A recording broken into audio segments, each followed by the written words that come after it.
welcome to this new series of IBD podcasts where we look at the past, the present and the future of the IBD as we continue the process of transitioning into the Chartered Institute of Brewers and Distillers.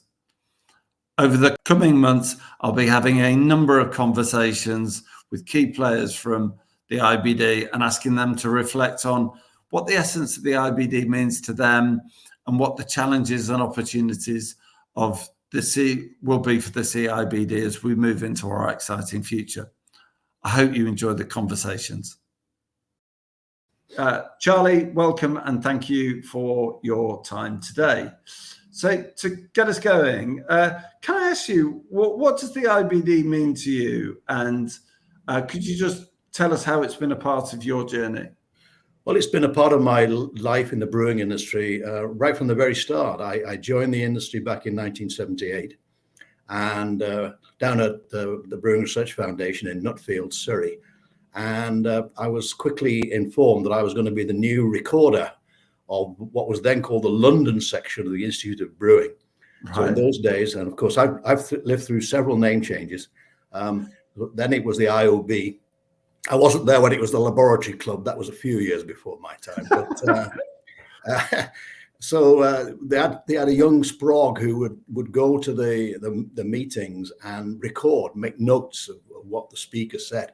And of course, I had no idea what the heck anybody was talking about, but I just faithfully recorded the meetings, and it grew from that. I published my very first paper in the Journal of the Institute of Brewing in 1979. I had a couple of papers there that year.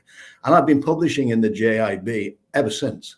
Indeed, just this week, I heard from the editor-in-chief that my latest paper was accepted into the journal.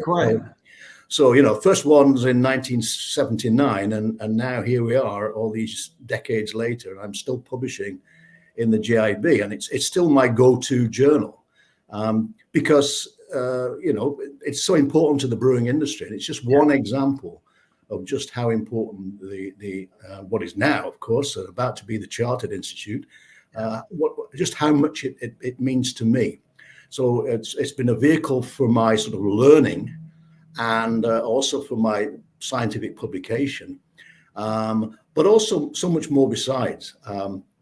So I've been remembered now for a very long time, and got involved progressively more and more. For example, I joined the Board of Examiners, and I was the examiner for one of the papers in what was then called the AME, the Associate Membership Exam.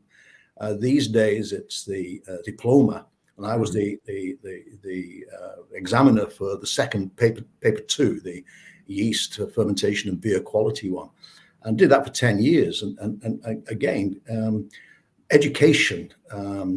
So important, such a vastly important role. Years later, when I was I'd come to America, to California, you know, we placed our people into those exams as the ultimate yardstick of understanding the science and the technology of brewing.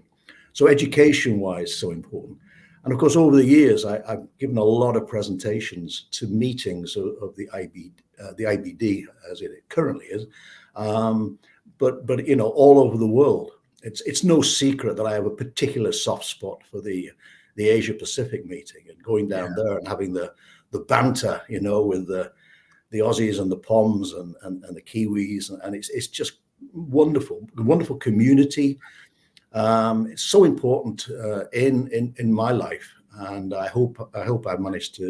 To build on that, I was really fortunate that I joined the IBD in February 23, and within a month I was on the way to Heathrow to fly out to the Asia Pacific convention, and I met all of the people there, and it quickly became apparent how important that kind of network is, and the support that people were prepared to put into it. And the people who went to that, so it was the first kind of big face-to-face convention post-COVID.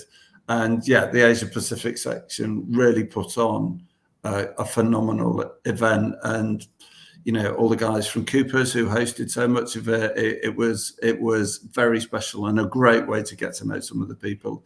Yeah, absolutely. They do a marvelous job, but lots of other wonderful meetings that I've had the great privilege of attending. The distillers meeting up in Scotland is superbly well done, and of course, as when I first joined, it was the Institute of Brewing, and then of course, we embraced the distilling industry, or the distilling industry embraced us, and that richly built upon what the organization was doing. I've lived through different venues. When I first joined the Institute, it was there in Clarges Street in Piccadilly, and down in the bunker there, we would have all these meetings and so on. And I understand there was a CEO flat at Clarges Street. There was upstairs, And in Piccadilly, my wife's like, you joined too late. Yeah, there was a famous brewing name, Boddington, and Ewart Boddington, who had been the president at one time. He had a flat up there as well. Oh, was he from Boddington's in Manchester? Boddington's in Manchester. Yeah. So he was. He also would stay over at Clarges Street and so on. So, and I've met so many people, so many characters, so many famous names over the years that were part of the Institute's story. Not only the British and Irish members, but also people like Ludwig Narziss from Germany, who loved the Institute of Brewing. He was really very keen. I mean, the Germanic brewing industry, German brewing industry, perhaps a little bit insulated and speaking German and publishing in German and so on, but he embraced very much the Institute. And of course, he too was a Horace Brown medalist, because he recognized the role that the organization had played in the international brewing scene, particularly over so many years. So, can I ask, Charlie, what is it, do you think, that there are so many wonderful stories of people that have given so much to the IBD? What do you think it is that drives people to do that and have those long relationships with the organization? Because the organization does so much for so many. The Institute is a great foundation for learning and community. And it brings people together, and I always felt that's so important, to give. And if you think of most of the people over the years who have been involved in the Institute of Brewing, as it was at first and through its various iterations, they have wanted to be part of a community, and they recognize the importance that it has, whether it's encouraging research, or whether it's training, or whether it's simple community, talking to one another. There's nothing quite like being part of an organization where over a beer or a glass of whiskey or something, they can talk, they can discuss openly their challenges and problems, and get part of an interaction taking place where knowledge, information is shared responsibly, of course. Most of the people who have been involved in the activities are volunteers, and you only volunteer to something if you really believe in it, and if you believe in it's the value that it brings to so many people. So in terms of my commitment, it's been the vehicle whereby I could spread the research that I do. I publish elsewhere as well, but as I said before, it's my primary vehicle. Because the people who read the Journal of the Institute of Brewing and Brewing and Distilling International, they are people who want that knowledge, who want to apply that knowledge. And so over the years, so many people have learned about brewing. They understand the science of brewing. They understand and get to the bottom of things like quality issues. By being part of this organization, whether it's reading the journals or whether it's taking part in meetings, making presentations, Back when I first joined, the institute had its own methods. They were subsumed into the methods of the European Brewery Convention, but the standard Institute of Brewing methods were being applied in laboratories all over the world, but particularly in the British Isles. And can I ask you, in the world that we live in, that is increasingly a digitally first organisation world, is that something the IBD needs to be careful about in terms of it doesn't lose that human connection? And I'd be quite interested in your experience, as an academic or as a consultant now. Is it too easy to do things online and remotely? Do you miss the kind of face-to-face interaction with students, or do you think that's something we need to be mindful of as an IBD as we look into the future? I think an amalgam of the two is important. Yeah. And I'm thinking back to COVID, and I'm thinking back to being heavily involved in the Asia Pacific section when it was online. And I can remember sitting in this very chair here in Chico, California, and chairing a session of the Asia Pacific meeting. Now, there's nothing quite like being there in person. What I jokingly say to my students is there's nothing quite like the spittle of the professor when you're sitting on the front row. It's quite clear to me that in person is best. In person is best. And if you're teaching somebody brewing, for example, you need a brewery, and it's very difficult to recreate that online. But there's so much you can do online. So at UC Davis, we do both. We have classes that are online, and we have classes that are live. So, for example, we run a course which lasts 3 or 4 months, and you can come to the classroom in Davis, and that's what you do for 3 to 4 months. But equally, we do another version of it, which is online.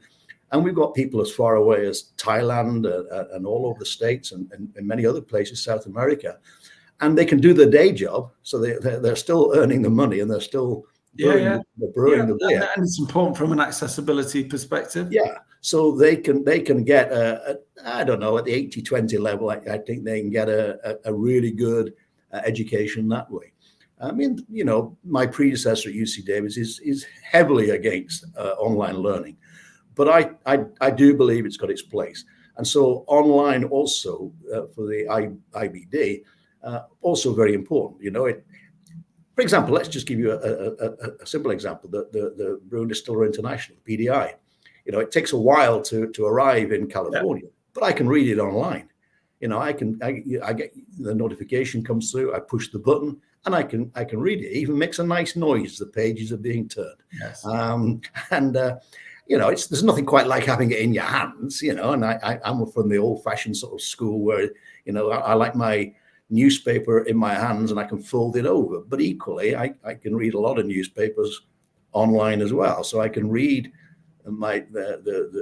so much of my and I think to get that balance right is going to be really important. And I think what digital gives us is we can make sure that all the great content that the IBD has produced is accessible to people as and when they need it. And I think the challenge that we've got is how do we help people to navigate to the stuff that they're interested in? But I mean, that content is driven by the network of people who are part of the IBD. So it always has to be, people-led and digitally enabled, but it's how do we get that balance right? And Charlie, when of your experience of the IBD through the years, what would you say is at its best? What is the essence of the IBD when the IBD is getting things right?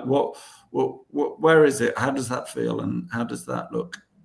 It's that community. It's meeting up with old friends and talking about, reminiscing possibly. That's a large part of it. And do you remember the time we did this and how we did that and so on? But by the way, hey, I'm having a heck of a lot of a problem with this. Are you encountering this? And what's your feeling? what are you thinking about this latest sort of edict that's come down that we have to do this? How are you approaching it? And obviously people have. One thing that has changed, I think the industry is less open these days than perhaps it was. And when I first joined the industry, there's a lot of, everyone was competing to who would be first to publish a piece of work, in for example, the Journal of the Institute of Brewing. And those guys at BAS, which was me at a certain point, they're soldiering on with this, and we would share information. But obviously, we would keep back the really sensitive stuff and so on. And to an extent, that has changed. That there's much more competition these days, and much less eagerness to publish. So to that extent, maintaining a journal like the Journal of the Institute of Brewing and keeping attracting good quality papers, it's not going to be any easier, and that applies to all journals. Mm-hmm. So, but the ethos for me of the Institute of Brewing and Distilling has been and will remain community. It's the place.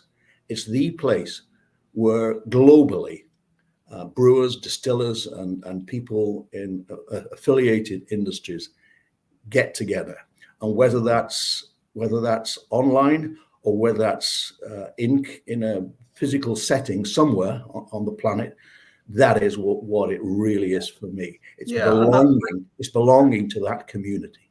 And I think that's very much a kind of responsibility of the board and also all the staff at the IBD in terms of we're guardians of the IBD for a moment. How do we sustain and facilitate and nurture that community? I think is what it's all about. And in terms of looking ahead, what do you think, with your kind of eye on the future, the kind of promising opportunities are what are the things that the IBD is going to need to be ahead of and providing guidance of in the future? What are the opportunities for us?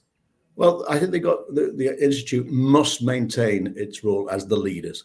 So they've got to be ahead of the game, if you like. They've got to be seen to. We have sirens outside now. First thing in the morning in California. Nothing to do with me. We did have an earthquake last night, but anyway, it wasn't a major. Okay.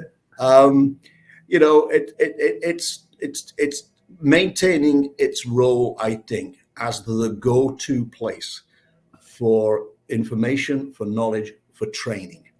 And I think that is the really quite unique role of the Institute. Now, I've been involved in other organizations, and I value those relationships too. So, the MBAA, the ASBC, those have their place. But the Institute of Brewing and Distilling, at its heart, is education. It is learning. It is being the go-to place for brewing knowledge. Now, of course, speaking as a retired, university professor, you'd say, well, isn't the university the place for training? It is, but we always viewed the IBD and its examinations, for example, as being the independent yardstick for just how good our people really were. You can test them yourselves, but you've got to have that framework. And in the Institute of Brewing and Distilling, it's those examinations and increasingly relevant courses that are addressing the relevant issues that are coming forward. So, for example, this course on low alcohol and alcohol-free beers is very, very important, because young people these days are eschewing alcohol and looking for alternative beverages. Now, I'm a traditionalist. I would hope to think that beer will always be, or whiskey will always be the number one choice, but things change. So the Institute must always be at least up in step with that, if not ahead of the game, and delivering products, whether it's training products or testing products, examinations that are relevant as the industry and the industries And move do you forward. think that?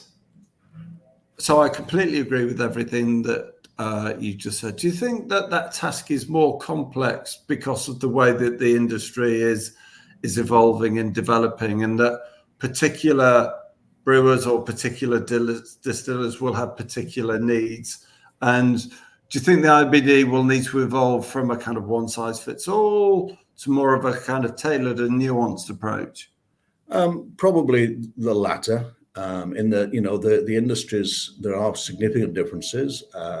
Obviously, we've got this dichotomy between the enormous, huge, vast international corporations and, of course, the emerging smaller brewing scene. And what I think as people got to realize, there's, say you're a few barrels a year brewer, and you have a choice between spending some money on a bag of malt, or you're being asked to pay money into an educational charity, that needs to be considered. How do you successfully serve all branches of the industries, both large and small? And of course, the organization has moved in many ways from a must-be member type organization, so that, to be part of it, you were an individual member. When I was at Bass paid that membership. Yeah. To now, where, to do the exams, for example, it's optional.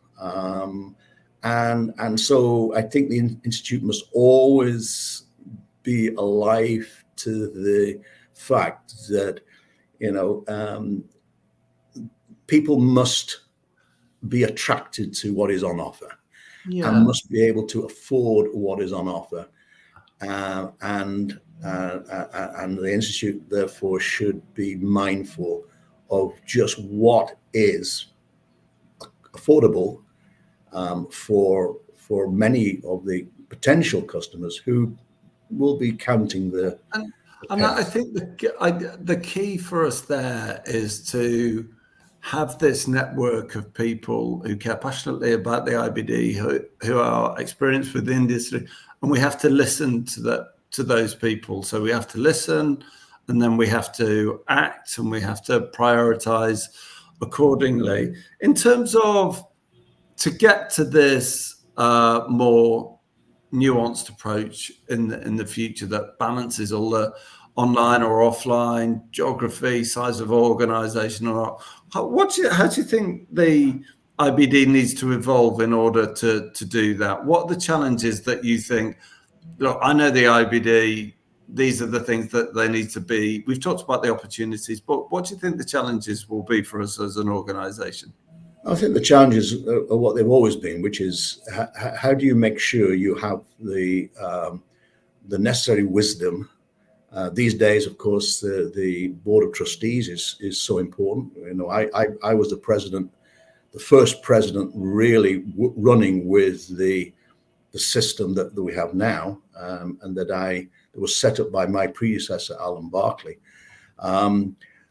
So I think, you have to have the right people in the advisory roles, but they need to be reaching out. There needs to be this I don't know what the best way of describing it, but some sort of like a root system where you're reaching out. You're reaching out to all the relevant areas, and people feel that they have a voice and that they are listened to.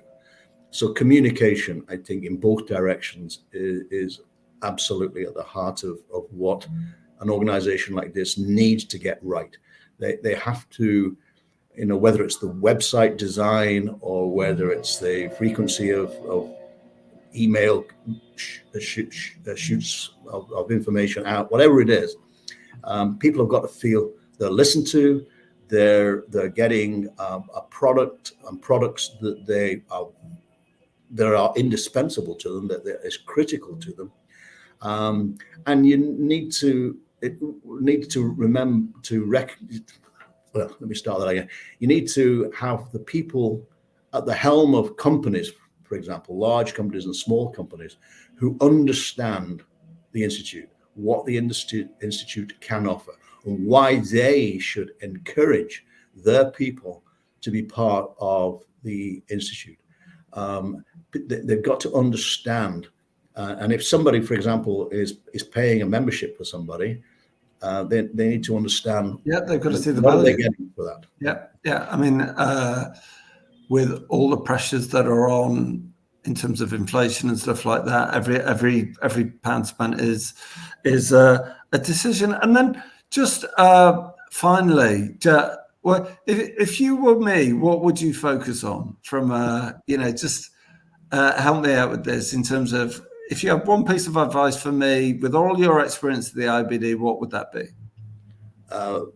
Meet people, talk to people, whether it's by the written word, whether it's in person, whether it's through regular sort of short videos and speaking. This is what we're doing. Let's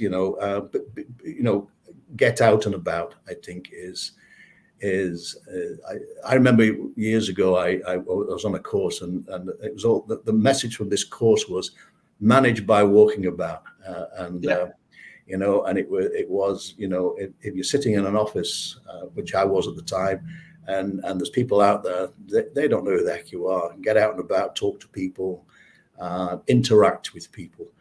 It's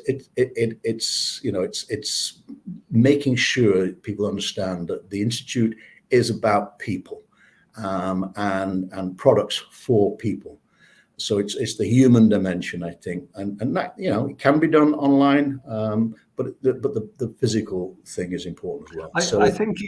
I think it can be done online, and what I've found with I hope I've built some really great relationships with people who I've met a couple of times, if that, in person. But I think that sense of listening and focusing on relationships, absolutely agree with that 100%. And I think the IBD is wonderful in that respect, in terms of it brings people together. One of the kind of highlights for me last year, I didn't attend, but the IBD UK Southern section put on a study tour to the Czech Republic, and it made it accessible for people who were apprentices.